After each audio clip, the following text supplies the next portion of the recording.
Olá, tudo bem? Sejam bem-vindos a mais este vídeo do canal A Voz do Livro. Eu sou Luiz Carlos e falo de João Pessoa, na Paraíba. Sejam todos e todas muito bem-vindos. No capítulo anterior, nós vimos do livro Orfandade, do padre Fábio de Mello, o capítulo Mãe Morta, que foi o segundo capítulo do livro. Hoje nós teremos o terceiro capítulo, que será A Dama do Açude. Boa leitura a todos. E antes de mais nada, se você gosta de conteúdos como este, onde trazemos áudio dos livros, peço a você que se inscreva no canal, se você realmente gosta, se você gosta de acompanhar o canal, e também deixe o seu like, que é importante aqui para nós, tá bom? A Dama do Açude. Aguaceiro da tarde não lavou a minha alma. A secura continua. Quem me dera ter uma trinca na carne que abrisse beira e encaminhasse o dilúvio para dentro de mim.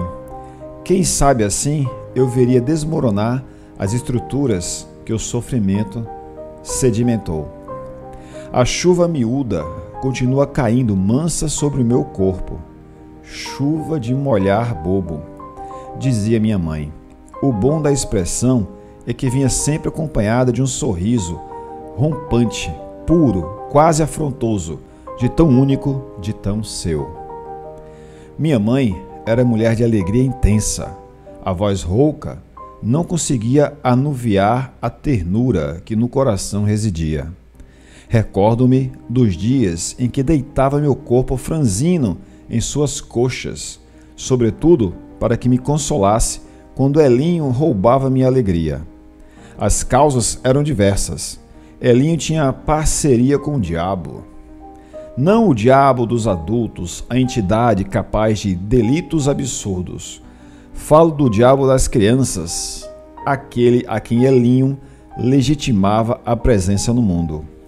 Diabo das pequenas transgressões, o impulso que o motivava a cortar a linha da pipa no momento em que as alturas estavam conquistadas. Sentada, próxima aos grandes portões da entrada, eu me permito ficar. As dores da minha alma são profundas. Atingem as idades que já foram sepultadas na estrutura de minha composição humana. A vida é assim. A casa continua majestática. O banco de cedro de onde a observo ainda me serve, como no passado. Escuto ao longe um grito de criança. Deve estar se ocupando de algum detalhe de alegria que de vez em quando estilhaça as vidraças do cotidiano. As paredes estão brancas como no passado. Olho para a grande fachada e atesto sua inegável harmonia. As janelas e portas continuam dispostas nas mesmas cores. Raulino Murari fez um bom trabalho durante esses 26 anos. Cuidou com esmero durante minha prolongada ausência. Partir foi inevitável. Precisava descobrir outro lugar no mundo, algum canto onde eu pudesse esparramar as ruínas de minha história para tentar amenizar o desconforto que insistia em pesar sobre meus ombros. Só agora ousei voltar a pisar o chão que me viu crescer. Voltei porque julgo inevitável reencaminhar o destino da matéria. Voltei para o movimento final das chaves, para lacrar as portas, definir o destino da casa, já que sou a única sobrevivente da história que ela testemunhou. Quem sabe assim eu possa lacrar também as portas que o casarão escancarou em minha alma e que ainda hoje permitem o acesso dos mortos que se hospedam em mim. O calor intenso me conduz a um retorno no tempo, faz-me recordar a cena triste que iniciou nossa expulsão desse território. Um cordão me puxa sem piedade para o centro do redemoinho, que desorganizou de vez as regras da minha vida. A cena é viva, sentada no mesmo banco de cedro. Eu observo ao longe a blusa branca bordada de miçangas a pender solitária, única, ressequida pelo enxágue feito às pressas. Pendia esperando por recolhimento, assim como minha alma esperava ser recolhida por alguém que andasse descompromissado. O sol estava a pino, alto, parceiro de grande relógio da sala, que, obedecendo a uma disciplina espartana, nos assustava todos os dias, da mesma forma, com suas badaladas metálicas. A tarde começava ardida e sem piedade, quando ouvi o grito de Ordália. A voz embrulhada em desespero vinha da direção do açude. Não houve tempo para questões. A verdade do fato chegou com a mesma pressa com que chegam os ventos que modificam as estações. Edinalva estava morta. Desaparecera nas águas turvas do momento em que desejava esquecer a mágoa de meu pai. As horas que separavam um acontecimento do outro eram poucas. O espaçamento acontecera instantes antes do almoço. É certo que o corpo ainda doía intensamente. Vi de perto os vergões roxos na pele clara.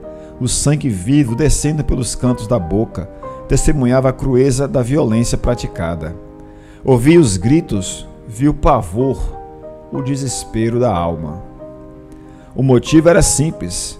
Edinalva fora vista de mãos dadas com Rodrigo Austero. A denúncia chegou pelos lábios de Irineu, meu irmão mais velho, que logo depois de receber a notícia da morte da irmã, desembestou-se pelos pachos sem deixar vestígios de seu paradeiro. É certo que não levou bagagem, não houve tempo para isso. Da casa levou apenas o que nós existia nele, o irrenunciável, somado à culpa que certamente tornou-se parte de sua carne. Edinalva estava feliz. Parecia uma pipa nas alturas. Rodrigo Austero era moço feito, bonito, cheio de atrativos e de valor.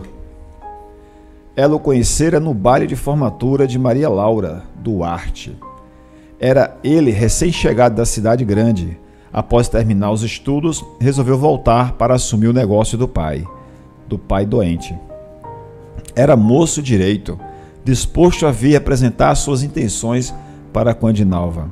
Pena que não houve tempo para essa visita. Movido por desconfiança infundada, meu pai resolveu cortar a linha da pipa. Cortou por maldade.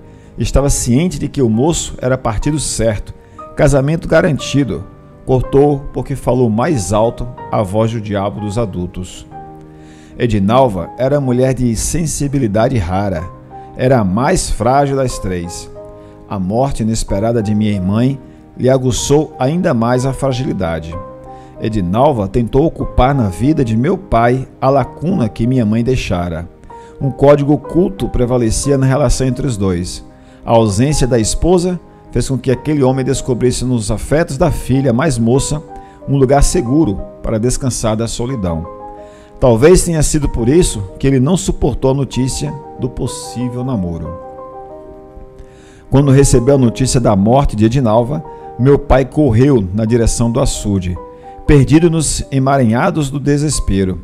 Mergulhou nas águas turvas, esperançoso de poder ainda resgatar a filha. Ainda hoje, posso ouvir-lhe os gritos de angústia. Ainda hoje, posso vislumbrar-lhe o rosto coberto pela cera do desespero, os olhos parecendo penetrados por brasas. Enquanto os gritos roucos ruíam-lhe aos poucos a raiz da voz, aquele homem emergia das águas do açude, como se quisesse retroceder no tempo, guardar o chicote e dispersar a ira, o ciúme, o medo de perder. Do açude não trouxera coisa alguma, senão a culpa. De Edinalva, ele não pôde resgatar absolutamente nada. Tudo dela estava perdido, definitivamente escondido no mistério daquelas águas. Homens de toda a região vieram tentar recobrar o corpo de minha irmã. De nada adiantou. A surpresa maior ainda estava por vir. A ordem foi dada por Lourenço Batista, o delegado da cidade. O açude deveria ser esvaziado. Ficamos todos lá, à beira das águas turvas que resguardavam Edinalva, enquanto Odilon, um capataz da fazenda, encarregou-se de sangrar o açude. A única saída para a água foi cuidadosamente preparada para que todo e qualquer volume sólido que ali chegasse não se perdesse. Quando as águas foram totalmente encaminhadas para o córrego, que descia pela propriedade rumo ao rio Santana, o que restou foi a lama escura que sedimentava o grande açude. Imediatamente, todos se colocaram a revirá-la, cuidando para que nenhum ponto ficasse sem revista. Tudo em vão. O corpo de Edinalva nunca foi encontrado. O grito de Ordália não se confirmou com o sepultamento da matéria. O que nos restou foi a morte sem consumação, a despedida sem cerimônia. Desde aquele dia, nunca mais ouvimos a voz do nosso pai. Ela ficou perdida na lama escura, assim como o corpo de Edinalva. O homem que até então esbanjava coragem e determinação, mergulhou num recolhimento profundo e determinante, com o olhar sempre frio e fixo no lugar que parecia não existir. Ele se afastou definitivamente do mundo, partiu, foi embora e nunca mais voltou. Era apenas um corpo presente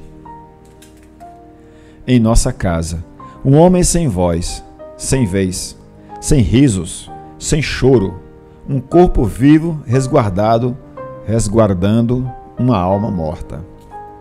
Quando meses depois encontrei-o morto no quarto, sentado numa poltrona diante da janela, os olhos entreabertos estavam postos na direção do açude. Depois da morte de nosso pai, Ordália não demorou a partir. Casou-se com nosso primo Justino Bernardes e com ele foi embora para o distante estado de Pernambuco, local onde Justino vislumbrava a chance de uma vida nova. Ordália também nunca mais voltou. 12 anos depois, recebi a notícia de sua morte.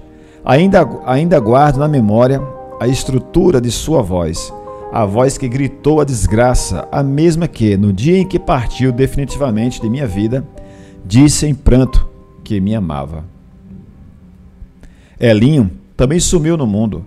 Com o tempo, deixou de servir ao diabo das crianças e passou a servir ao diabo dos adultos.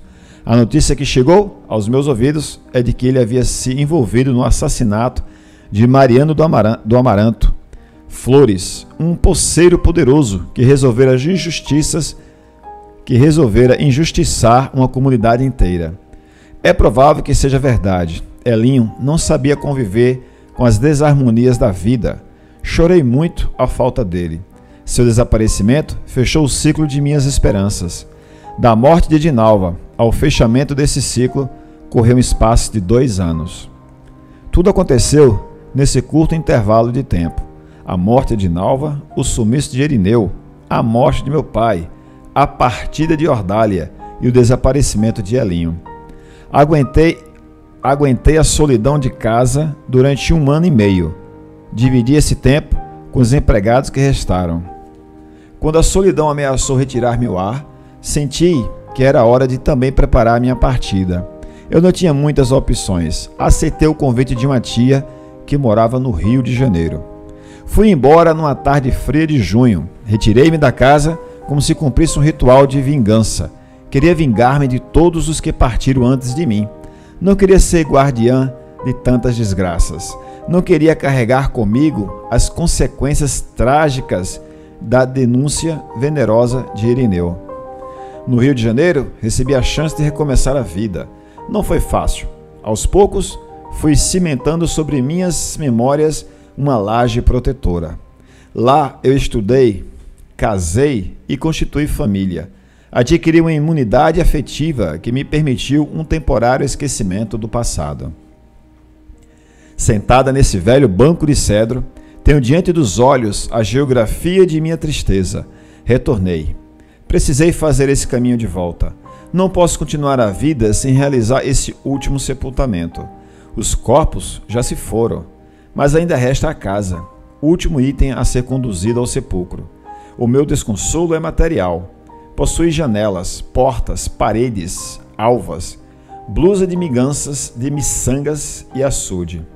Encaminho-me na direção da porta principal. Preciso encontrar dentro de mim algum fio de coragem que me faça adentrar a materialidade, que me devolva aos braços imaginários dos vínculos findos. Não está trancada. Adentro a sala, um vento frio passeia por meu corpo. Vejo a mobília antiga, bem preservada. No centro da parede da sala, está ainda o velho relógio. Os ponteiros estão posicionados da mesma forma. Marcam 13 horas e 27 minutos. O funcionamento foi interrompido no exato momento da tragédia. Foi a hora inicial de nossas mortes. Ninguém teve coragem de dar corda novamente, como se pudéssemos intuir que o fim de Edinalva representava o fim de todos nós. Atravesso a grande sala. Um frio misterioso me recorda os medos da infância. Ando pelo corredor, mergulhado na penumbra. Desço as escadas da cozinha e me posiciono diante da grande janela central. Abro-a. A claridade invade o ambiente, antes protegido pelas sombras. A visão é imediata. As luzes do presente invadem o calabouço do meu pretérito. Lá está ele, soberano, silencioso e autoritário. O açude parece ainda maior, agregou espaços, abrangeu território. As águas calmas permanecem conectadas ao relógio da sala, mas ninguém sabe. A vida não constituiu testemunhas qualificadas. Ninguém viu o retorno do corpo, ainda que frio, inerte. O açude não nos devolveu nada, ao contrário, roubou-nos a vida inteira. Fixo nele os olhos. Corto com minha imaginação o turvamento de suas águas. Chego ao fundo, ao barro que sacramentou com nódoas a culpa nas mãos de meu pai. Deito na mesma lama. Permito que meu corpo encontre o mesmo destino que encontrou o de Edinalva. E ali permaneço. O açude é meu sepulcro. Foi dele que interrompeu a onda que adentrou as estruturas deste casarão tão bem edificado. Foi nele que iniciei o meu processo de morrer. Retorno à realidade. O que me devolve ao mundo é a voz de Raulino Murari. Entrou pela porta da cozinha sem que eu percebesse. Falou-me dos 2 homens interessados na compra. Não pus atenção. Outorguei-lhe o direito de decidir a melhor maneira de caminhar a venda. Vender a casa não mudará em nada o meu jeito de possuí-la. O momento me traz a clareza de uma verdade desconcertante. Eu não sou propriedade desta casa. As ordens estão invertidas. Eu sou propriedade dela. Mesmo estando tantos anos distantes, ela continuava morando em mim. Eu a ela pertenço e a ela estou atada com a subserviência de uma estrutura íntima moral. O conhecimento da verdade me ilumina. O assombro da revelação parece devolver-me direitos nunca antes experimentados. De súbito, meu coração se dispõe à ruptura. Absorta nessa satisfação, procuro a saída. Olho tudo pela última vez. A vida passa como um filme diante de meus olhos. Não há tempo para reviver. Eu preciso ir embora. De vez. Deixar para trás a recordação da blusa de miçanga, o forte do sol insistindo em quarar-nos da mesma forma que quarava o branco da blusa, a voz morta de meu pai, a lama do açude, o todo da tristeza, tudo sendo sepultado sob a proteção daquele casarão. Quando eu já estou prestes a sair, Raulino me pede que a ele eu dedique breve momento de atenção. Ele me conta uma história que se espalhou na região, desde que a casa ficou abandonada. Contam as testemunhas que, em noite de lua cheia, uma voz de mulher ecoa na escuridão. A voz nasce da direção da casa. Acreditam que seja Edinalva, conhecida por todos como a Dama do Açude. Dizem que o seu canto é bonito, mas triste. Um canto distante, como se nascesse das profundezas de águas turvas que resguardam segredos. Ouço a história de Raulino e me convenço, sem riscos de recusa, da veracidade do fato. Sorriu, como se a ele agradecesse a revelação. Ele sorri também. Aperto sua mão e sou surpreendida por quanto as mãos dele estão calejadas. Imediatamente, concluo que mãos calejadas não se opõem às transcendências. Ao fazer questão de contar-me aquela história, Raulino deixou certo que acredita esperança na ressurreição dos mortos. Raulino não quer que eu volte para a minha vida sem que algo de bom daquele casarão venha comigo. A emoção me visita. Sua credulidade me resgata do calabouço de minhas descrenças. A mão que cuidou durante tanto tempo da materialidade de minha história, agora está aqui, solícita, disposta a oferecer-me uma narrativa redentora. Nas mãos de Raulino está depositado o brilho fosco de um dogma de fé. O canto de mulher que for ouvido por tantos reporta-me ao testemunho bíblico que atesta a ressurreição de Jesus. Edinalva participava do mesmo mistério. O sepulcro está aberto. A morte não prevaleceu. A jovem triste que foi engolida pelas águas turvas do açude reencontrara o caminho da voz. Está ressurreta, alva, linda, reatada, com a alegria que um dia aprendera no colo de nossa mãe. Verdade ou mentira? Não importa. Saber que para muitos ela continua só quebrando os grilhões da morte, cantando o seu canto de amor, já é o suficiente para que eu me reconheça merecedora dessa devolução. Para quem muito pouco restou da vida, qualquer oferenda cabe inteira nas mãos. E esse foi o fim do capítulo 3. A Dama do Açude. E esse capítulo realmente foi mais um capítulo muito interessante do livro.